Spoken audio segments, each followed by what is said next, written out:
From Thornhill. Speaker, the streets of a major Canadian city were set on fire this weekend, and the Prime Minister was nowhere to be found. A radical, anti-Semitic, anti-Canadian mob burned cars, smashed windows, assaulted police officers, and the Prime Minister was nowhere to be found. It took him until noon the next day, and he offered the most basic platitudes, resembling some standard condemnation that he's been offering after fomenting the hatred that he's now surprised about. So I have one question. When was the Prime Minister told about the riot, and why did he decide to keep dancing the night away? Yeah.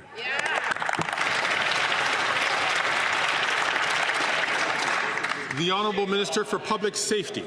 Mr. Speaker, my colleague, the Minister of Defence, I think properly explained the outrage that all Canadians felt at this wanton, reckless violence on the streets of Montreal. Mr. Speaker, we condemn unequivocally the rising and concerning rates of anti-Semitism and all other hate crimes in the country. We're working with provincial authorities, local police to combat this. And let me be very clear, Mr. Speaker, no matter what group you claim to represent or what cause you're advancing, if you're smashing windows and assaulting Canadians, you're a criminal and you'll face the full consequences of the law.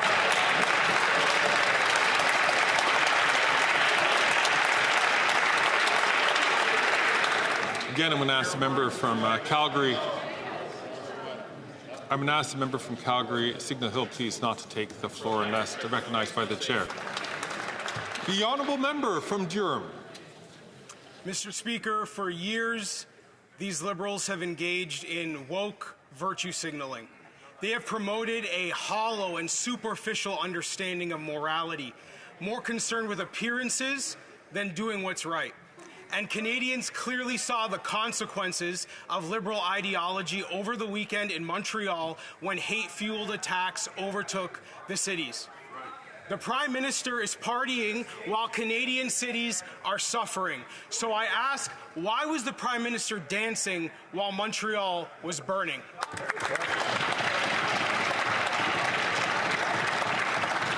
The Honourable Minister of Justice and Attorney General. Mr. Speaker, I thank the member for that question because all Canadians in this House and all Canadians around the country detest and render unacceptable what we saw on the streets of Montreal. That kind of violence, that kind of unlawful behaviour, that kind of anti-Semitism is unacceptable and will never be countenanced. While we're talking about the fight against anti-Semitism, I will just put it to that member that we have legislation on the floor of this chamber that will take the ban on willful promotion of anti-Semitism and accentuate the penalties, taking them from 2 to 5 years. Will the member support that bill? It's called Bill C-63. It targets online radicalization, which is the root cause of what we're seeing.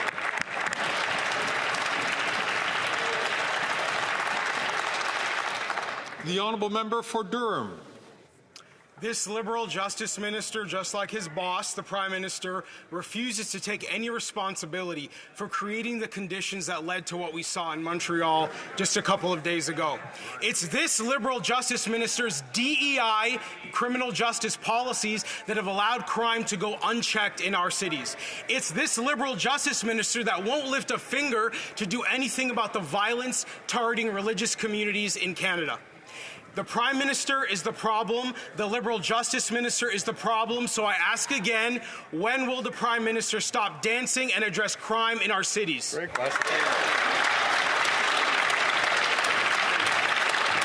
Honourable Minister of Justice and Attorney General.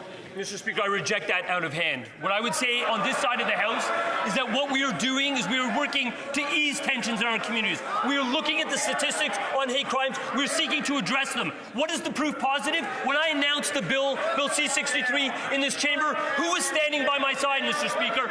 The people that were standing by my side included the Center for Jewish and Israeli Affairs. Why? Because they know you don't get a Pittsburgh Tree of Life synagogue attack unless you're radicalized online. Radicalization online is causing anti-Semitism. It is what we will combat through this bill, through every measure on this side of the House.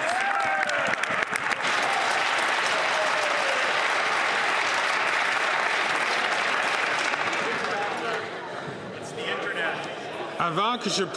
Before I give the floor to the honourable member for Belleuil-Chambly, I would like to... Members, especially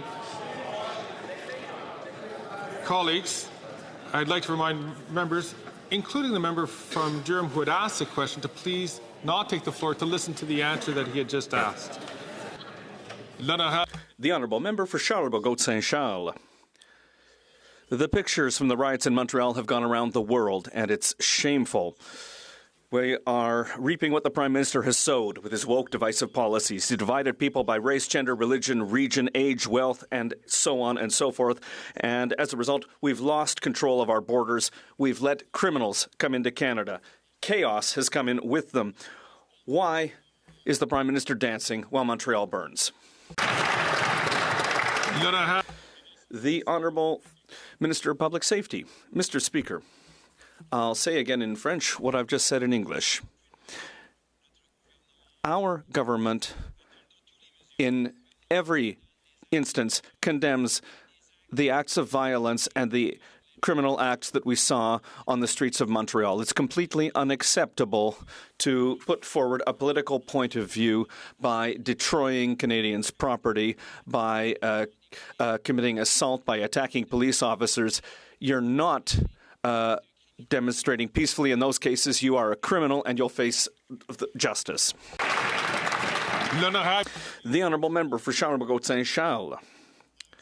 And yet, Mr. Speaker, for this Prime Minister, it's not enough that Hamas representatives are burning our city centres. He's opened our borders to terrorists and criminals, and he's called anyone who's questioned his policies a racist.